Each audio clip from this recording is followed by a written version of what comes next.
A paz do Senhor, meus irmãos, todos bem? Todos felizes? Eu sou o professor Tiago Nascimento, estou chegando com mais uma pré-aula para a nossa classe de jovens. Este é o canal da IEADIO EBD e você é convidado a nos seguir aqui no YouTube. Então acesse aí o seu celular, né? Caso você esteja aí na TV, clique também no sininho para receber as notificações, seja um dos nossos seguidores. Todas as semanas temos aqui vídeos da classe de adultos e também da classe de jovens e futuros projetos estão na pauta aqui para este ano. Então, vai ser bênção, né, se você se tornar aí um nosso seguidor.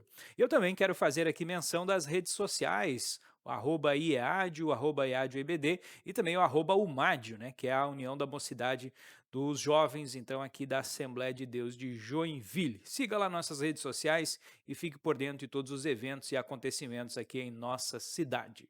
Dito isso, vamos aqui para a nossa lição de número 5, o Filho que Redime. Então, neste trimestre, estamos estudando o plano da salvação. O comentarista traz aqui o plano perfeito, né? Este é o título do livro, o título da revista, tratando então a respeito do plano da salvação. Já tivemos aí 4 aulas abençoadas, tratando um pouquinho a respeito do que é a salvação, do papel de Deus, né? O Deus amoroso, também o papel do pecado, do que exatamente nós estamos sendo salvos, e hoje nós vamos ver aqui então o aspecto da redenção. Já falamos também sobre a justificação na lição de número 4 e hoje chegamos então à redenção, à reconciliação, o papel do Filho, então aqui do Cordeiro de Deus dentro desse contexto da salvação. E o nosso texto principal se encontra no Evangelho de João, capítulo 1, versículo 29. No dia seguinte, João viu a Jesus que vinha a ele e disse: Eis o Cordeiro de Deus que tira o pecado do mundo.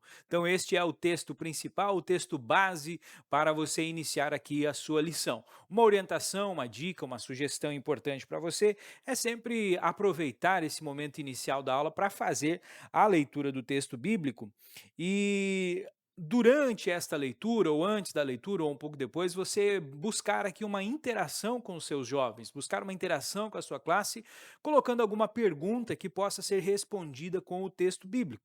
Então, dessa feita, nós teremos aqui Êxodo capítulo 12 e João capítulo 1, versículos 29, do 32 ao 34. E é um momento precioso para que você consiga essa interação, fazendo, por exemplo, uma pergunta para eles, né? Quem é esse Cordeiro de Deus que tira o pecado do mundo? Ou ainda, o que significa ser o Cordeiro de Deus? O que João Batista estava querendo dizer ao se referir a Jesus como o Cordeiro de Deus?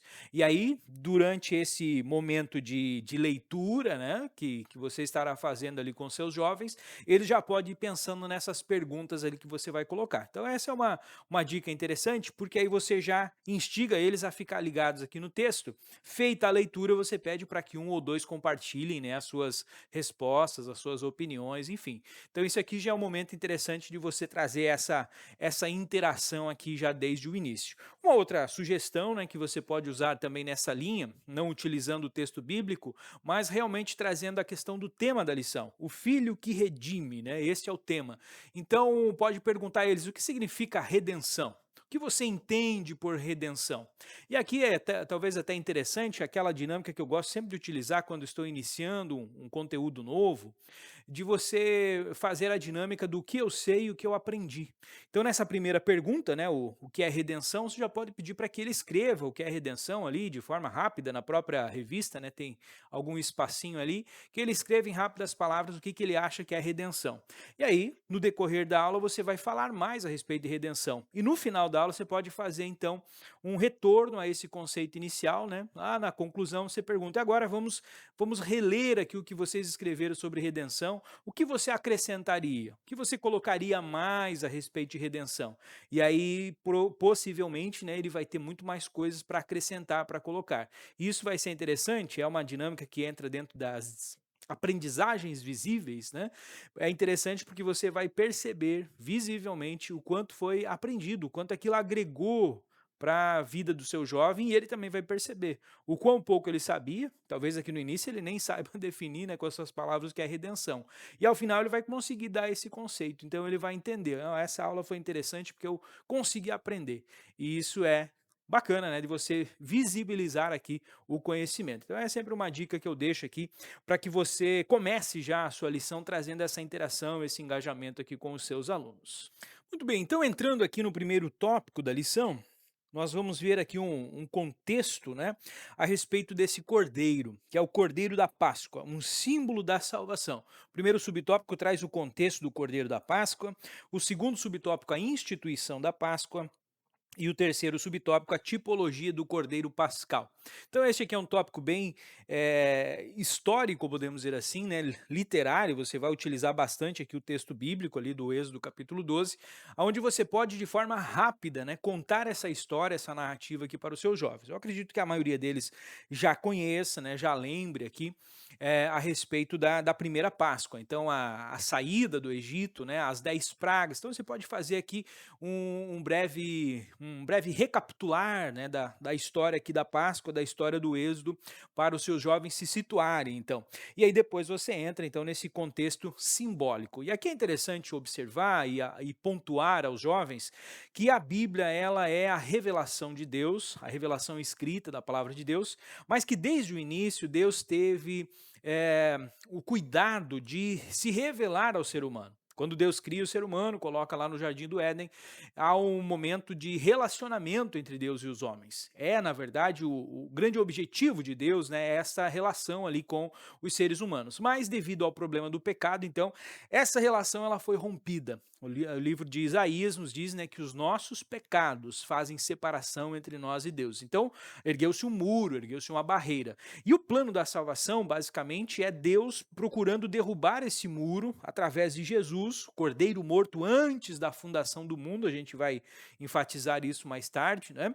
Então, quer dizer, já havia um plano antes do início de tudo, antes da fundação do mundo, já havia esse plano, então, de reatar de novo, reconciliar a humanidade perdida, a humanidade que havia se afastado de Deus devido ao pecado.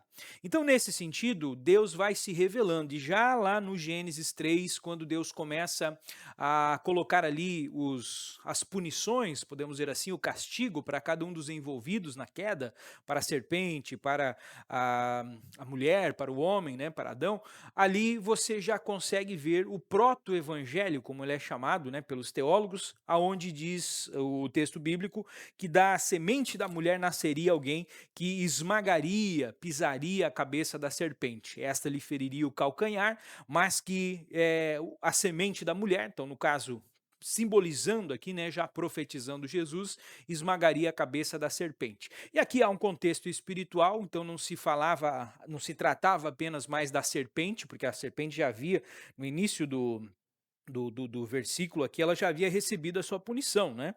Vamos abrir aqui o texto bíblico, afinal estamos numa escola bíblica dominical, então é sempre importante, né, que você também faça a leitura dos textos conforme eles vão aparecendo aí na sua exposição. É, então, ali no versículo 14, Gênesis 3 e 14, por causa do que você fez, você é maldita entre todos os animais domésticos, entre todos os animais selvagens. Você rastejará sobre o seu ventre e comerá pó todos os dias da sua vida. Isso aqui é a punição para a serpente enquanto animal. Agora, no versículo 15, começa já o aspecto espiritual, porque a serpente estava ali, então, simbolizando, ou até possuída, podemos dizer assim, né, por Satanás, pelo mal, pelo pecado. Porém, inimizade entre você e a mulher, entre a sua descendência e o descendente dela. Então perceba, aqui já não é mais o aspecto literal, não está se tratando de serpentes e seres humanos, né? Mas essa questão espiritual envolvida. Este lhe ferirá a cabeça e você lhe ferirá o calcanhar. A palavra de Deus vai nos dizer no Novo Testamento que o salário do pecado é a morte. Então a morte, podemos colocar nesse contexto, o pecado estava ali e o proto-evangelho basicamente diz isso. Você lhe ferirá o calcanhar, ou seja, a morte feriu Jesus. Jesus lá na cruz, né, passou pela morte, mas foi um leve arranhão, podemos dizer assim, né? Ao terceiro dia ele ressuscitou, ele venceu a morte, ele esmagou a cabeça da serpente. Então aqui está o proto-evangelho. E por que eu trago isso? Porque tudo isso nos demonstra, nos exemplifica para os jovens, né, para a sua classe, a revelação progressiva da Bíblia. A revelação progressiva é no sentido de que Deus ele não podia já nesse início, né, nesse começo de humanidade, se revelar plenamente, completamente. Você pode inclusive usar essa analogia, é como se fosse a humanidade ali uma criança, né, então uma criança ali com seus 2, 3 anos de idade, que está aprendendo a falar, aprendendo a andar, você não pode chegar a ela e ensinar para ela matemática avançada, talvez ali uma equação de segundo grau, ela não vai ter a capacidade de entender aquele conteúdo e aplicar ele. Agora, quando você está já aí na faixa da adolescência, né, do jovem, você teoricamente já tem a base argumentativa para que você consiga resolver as equações de segundo grau. Então a revelação progressiva é mais ou menos nesse sentido. A humanidade foi aos poucos aprendendo a conhecer de novo Deus, né, devido a esse problema todo que o pecado causou. Então ela acabou se tornando como se fosse uma criança. Sem conhecimento, sem mais aquele entendimento a respeito do plano de Deus. E aí Deus precisa aos poucos ir se revelando. E aí nesse sentido, então, partindo do proto-evangelho, a gente chega aqui nessa passagem de Êxodo, o que está acontecendo aqui? Moisés está organizando esse povo, está criando essa nação, criando as bases legais, né? Porque os mandamentos aqui não eram simplesmente mandamentos religiosos, mas eram também a lei civil, a lei moral para aquele povo. Então tudo isso começa a ser organizado, sistematizado por Moisés, e nesse sentido o símbolo do cordeiro começa a acontecer. A própria Páscoa, né, a instituição então da primeira Páscoa aqui em Êxodo capítulo 12, já mostra esse cordeiro pascal simbolizando, né, prefigurando o Jesus, o Messias que viria. E depois na instituição aqui do capítulo do livro de Levítico, né, aliás, a respeito dos cordeiros que deveriam ser sacrificados, né, então todos eles estão apontando para Jesus. E isso tudo parte dessa questão dessa revelação progressiva.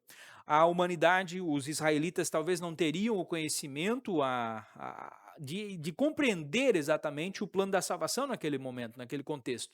Então a revelação veio na forma de uma tipologia, na forma de símbolos. Agora, a palavra de Deus nos diz que vindo, porém, a plenitude dos tempos, ou seja, a humanidade já havia avançado, já havia evoluído, já havia compreendido melhor o seu papel nessa grande história, né, do plano da salvação, então agora vem Jesus, que é a revelação plena. E após Jesus, que é a palavra, né, ele é o verbo vivo, então também vamos ter a Bíblia, a palavra de Deus hoje como a revelação escrita, mas a revelação plena, ela está na pessoa de Jesus. E Jesus ele quer ter um relacionamento conosco através do Espírito Santo, né, para que essa revelação ela se torne cotidiana, diária na nossa vida e tudo mais.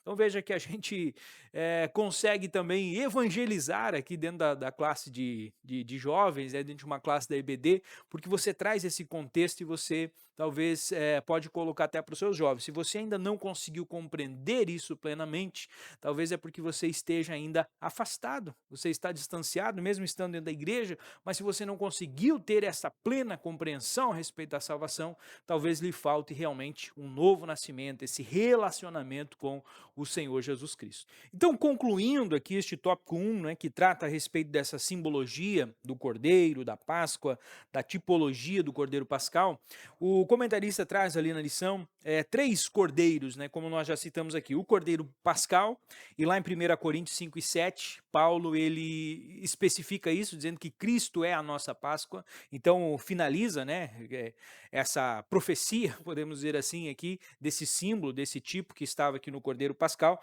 encontra a sua conclusão ali em 1 Coríntios 5 e 7.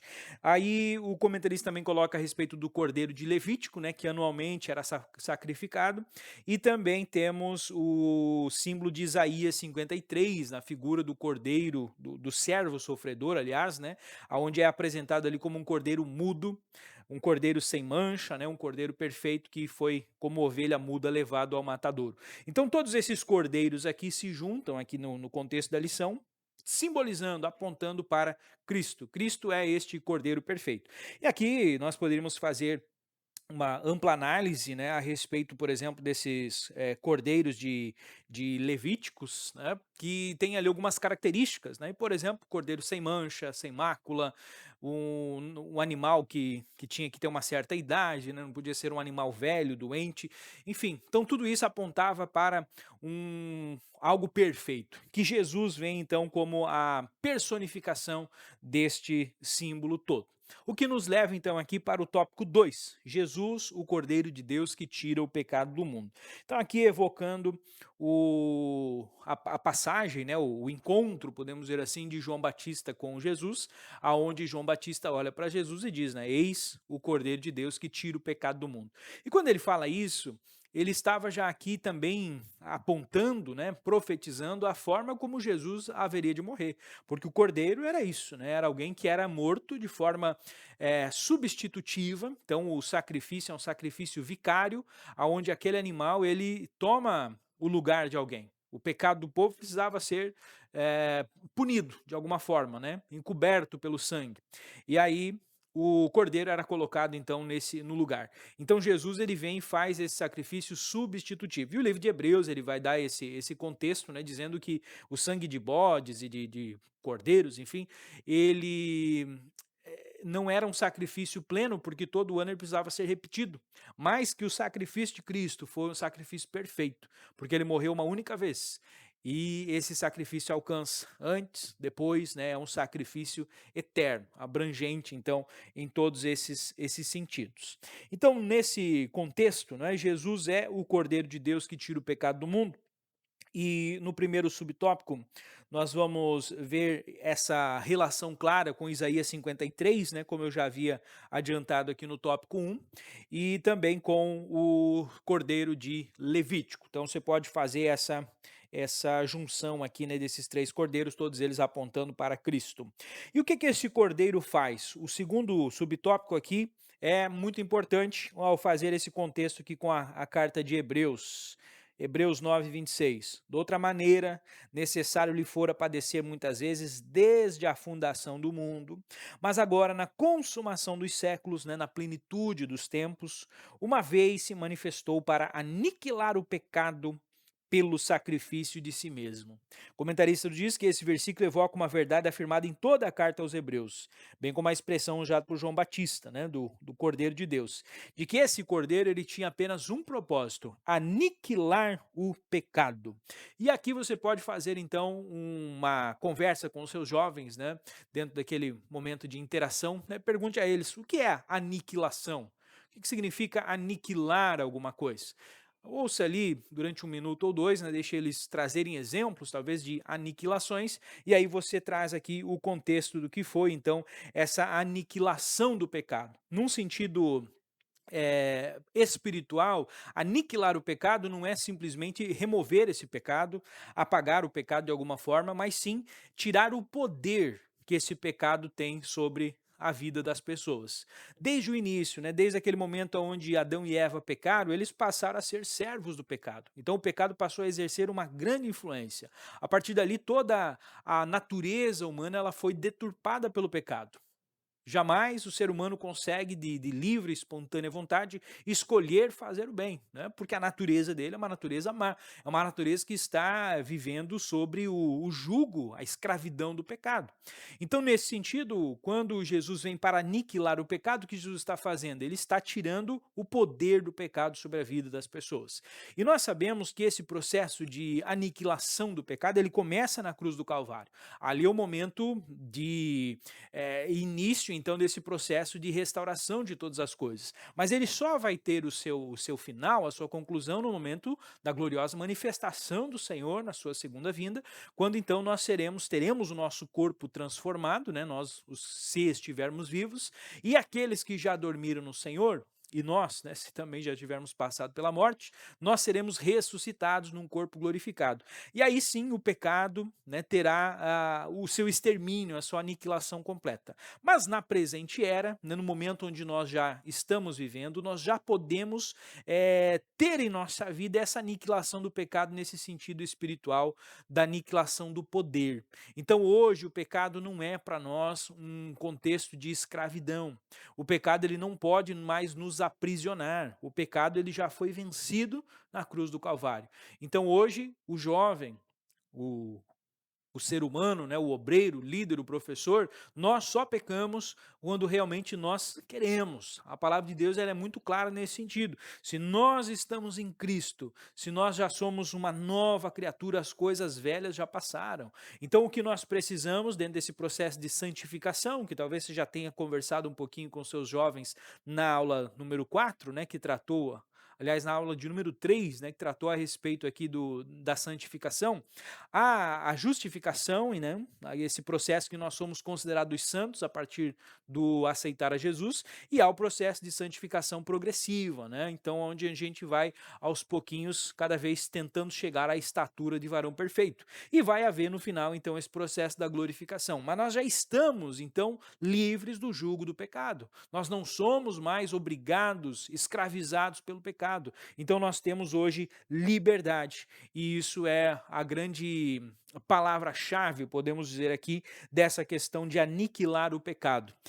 Conclui aqui o comentarista: o ser humano não sabe o que fazer com o problema do pecado, com toda a sua culpa e vergonha, mas nosso Senhor providenciou o sacrifício perfeito, que soluciona o problema do pecado, remove culpa e vergonha do coração do ser humano pecador. Então é por isso que nós hoje somos santos, nós somos justificados, fomos restaurados, reconciliados à família de Deus. E isso é uma das principais motivações de Jesus na cruz, né, é justamente trazer essa liberdade para a humanidade. E o que é que tem esse poder de aniquilar o pecado? É o sangue de Jesus. Subtópico de número 3, então, aqui traz este título, né, o poder do sangue de Jesus. Então, diferente de muitos, às vezes tem até alguns hinos, né, eu lembro de um hino antigo que dizia isso, né, que clama o sangue de Cristo, né, quando a luta vem, o inimigo tenta te derrubar.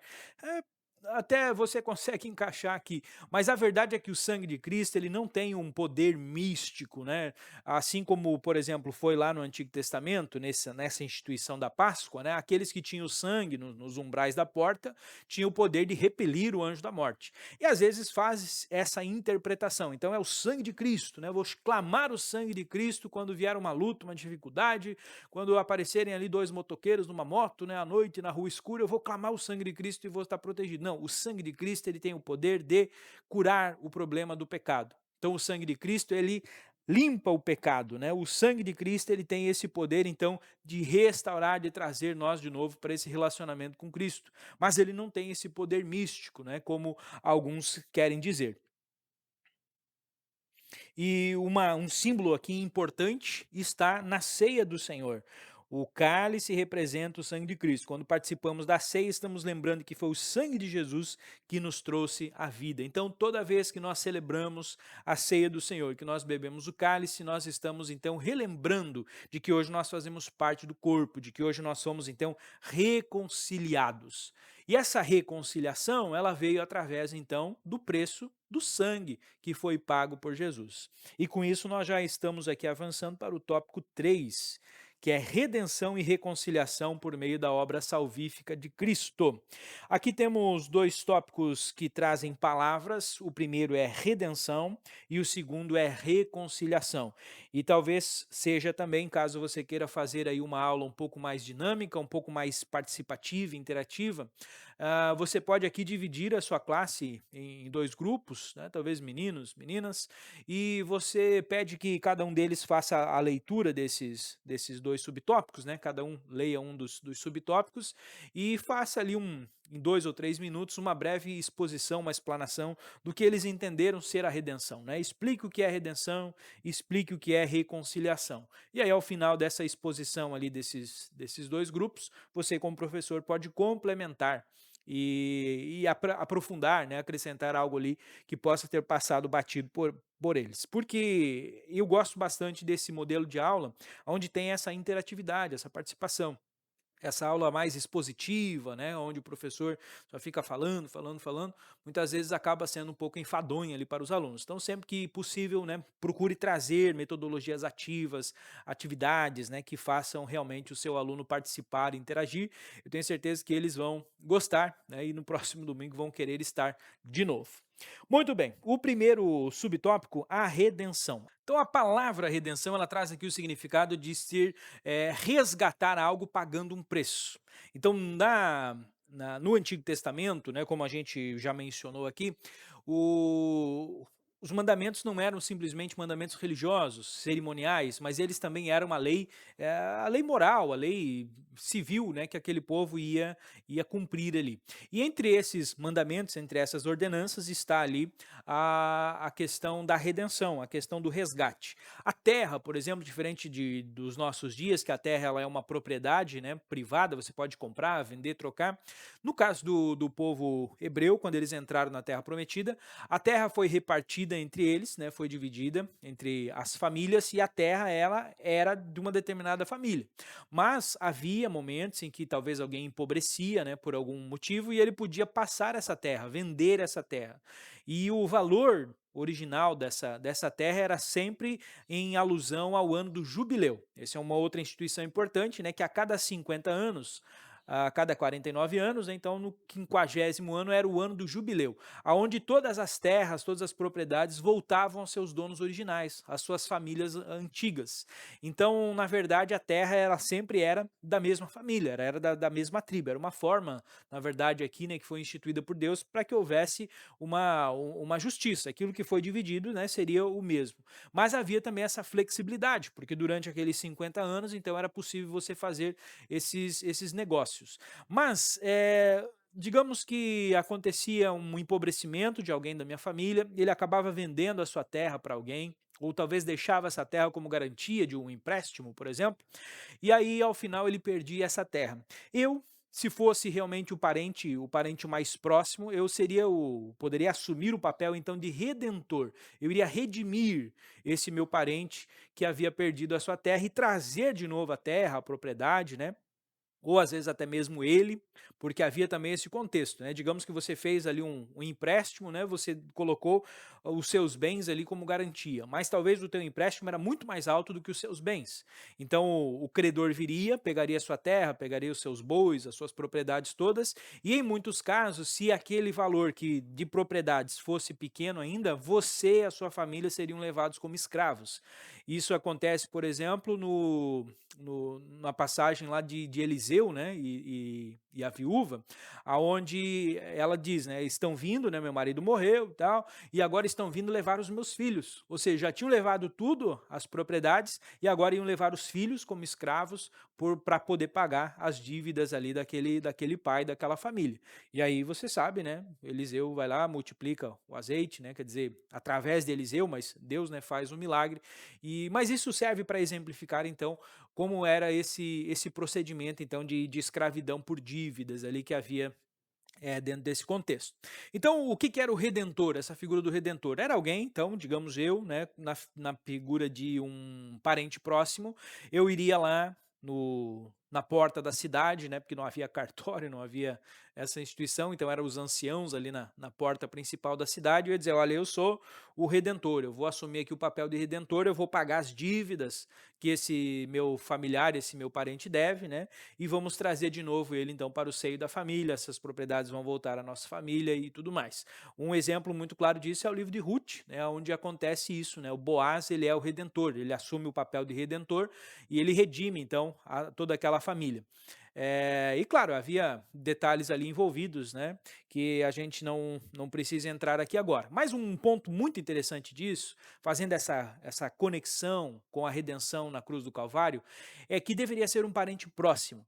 Então é por isso que Jesus ele encarnou, né? Ele é o verbo vivo, ele é Deus, mas ele se fez carne, porque ele precisava ser um parente próximo. Então ele assume a natureza humana, né, para que ele possa então se tornar o redentor da humanidade. E aí qual era o preço que deveria ser pago por esse problema, né, essa dívida que nós tínhamos? O livro de Romanos é muito claro, o salário do pecado é a morte. Então precisava morrer para pagar esse preço.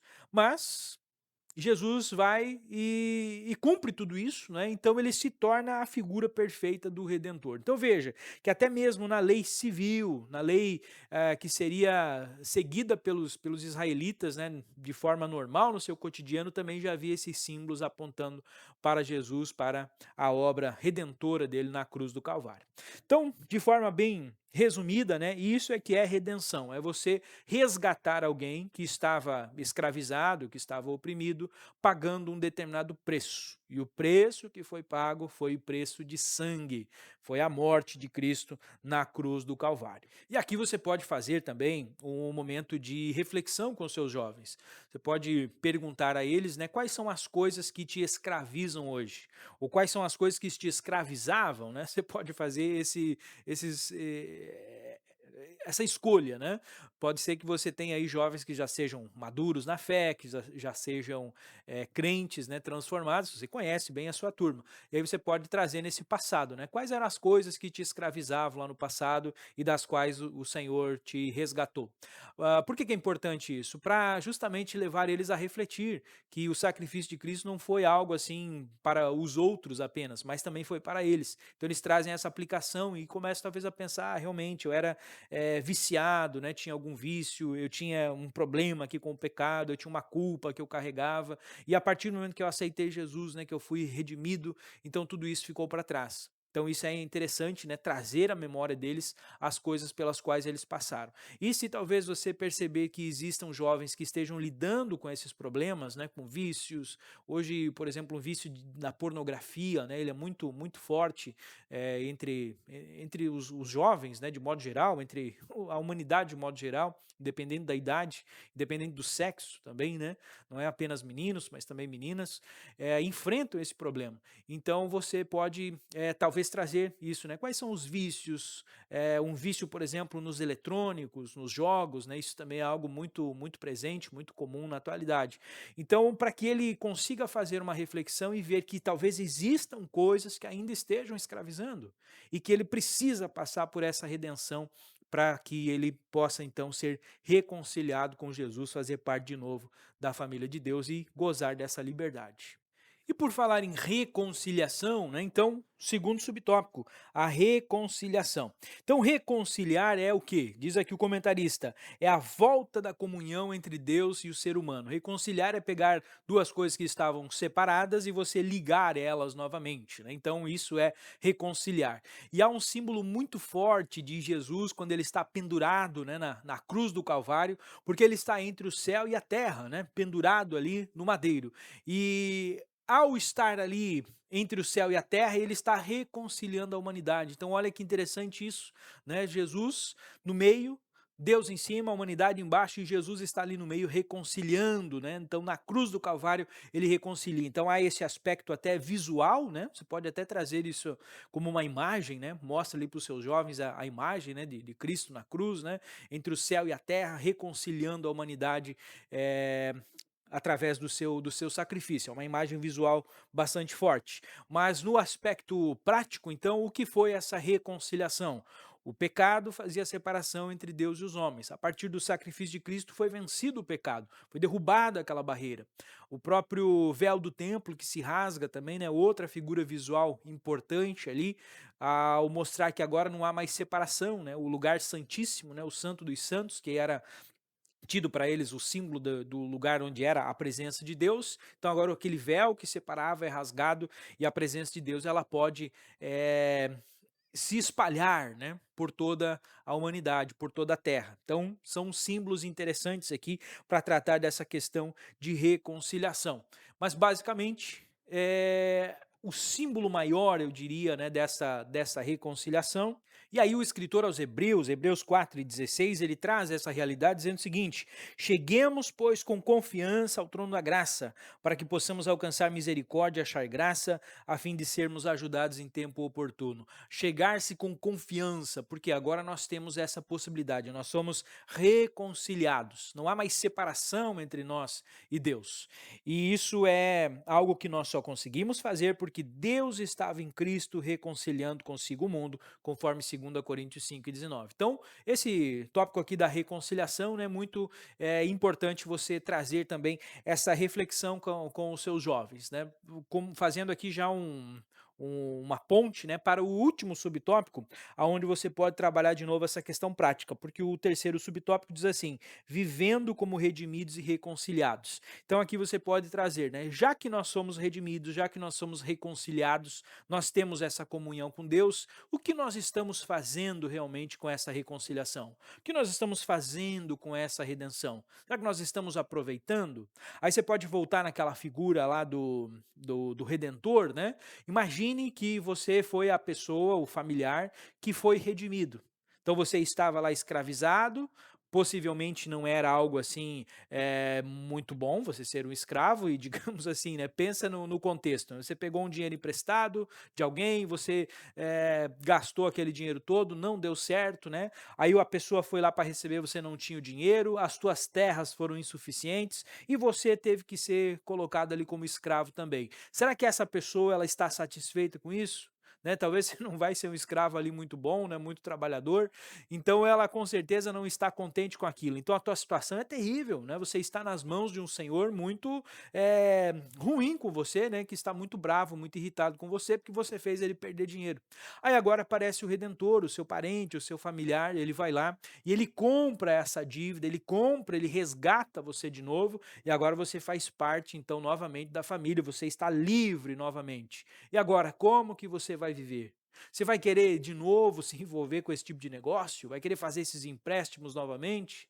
Vai querer voltar à servidão? Não, agora você vai ter uma vida nova, você vai com certeza ter aprendido a lição. Né? Então traga essa reflexão aí com os jovens, essas narrativas, né, essas parábolas assim são sempre interessantes para que eles consigam se sentir, né, se colocar ali no lugar e compreender essa realidade espiritual também por detrás disso. Então como é que você está vivendo após ter sido redimido, após ter sido reconciliado? Você está aproveitando essa reconciliação? Você está aproveitando a plenitude de fazer parte de novo da família de Deus? De poder ter acesso novamente a Deus, ao seu amor, à sua bondade, à sua misericórdia, à sua graça? Então isso aqui é uma reflexão muito bacana de você fazer para concluir aí a sua aula. E claro, para você não deixar o jovem sair apenas com essa reflexão, porque às vezes a gente faz isso, né? Faz as reflexões e eles compreendem, eles entendem, eles ficam ali compungidos, emocionados e dizem: não, essa semana eu vou viver melhor aqui esse processo de reconciliação, vou aproveitar melhor, fazer parte aqui da família de Deus. Mas às vezes ele sai ali da aula e a vida vem, né? E daqui a pouco aquilo já se perde. Então, para que isso não aconteça, eu dou aqui mais uma dica final. Você pode propor a ele aqui um desafio.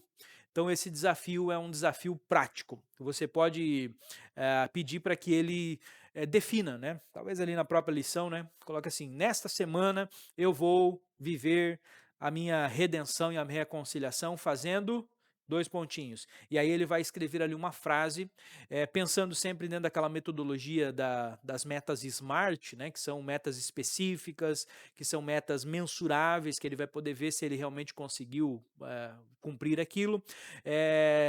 São atingíveis, então ele não pode colocar algo assim muito irreal, né, muito ilusório.